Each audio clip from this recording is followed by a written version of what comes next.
Тестер бүгін мен сіздерге искусственный интеллекттің жасалу жолын көрсетемін. Ең бірінші ID Studio приложениесін жүктеп аламыз, одан соң тіркелеміз. Тіркеліп болған соң мен көрсетіп тұрған инструкция бойынша жалғастырамыз. Алдын ала суреттеріңізді жүктеп дайындап қойыңыздар, кесетін жерлерін кесіп, текстарыңызды көшіріп алыңыздар. Ең көңіл бөлетін мәселе бұл жерде текстеріңізде сан болса, соған көңіл бөліңіздер. Әсіресе Рим цифр дұрыс оқымайды. Мысалға 19 ғасыр болса, 19 ғасыр деп жалғауына да көңіл бөліңіздер. Мен жазбаша түрде жаздым. Дәл солай жақсы оқиды.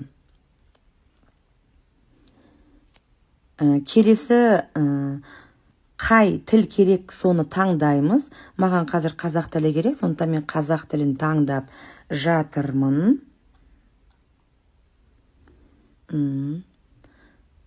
Енді дауысын жазар кезде әйел дауысы керек болса, Айгүлді таңдаймыз. Бірақ маған қазір ер азаматтың дауысы керек болғандықтан мен Дәулетті таңдадым. Енді кішкене загрузка болады, кішкене күтесіздер.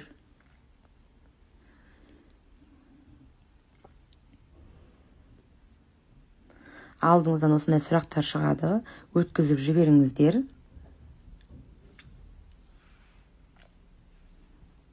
Енді сәл күтеміз, кішкене загрузка болады.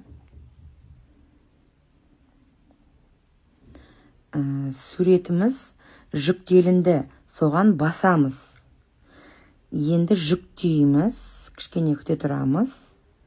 Ал енді галереямызға жүктеп аламыз.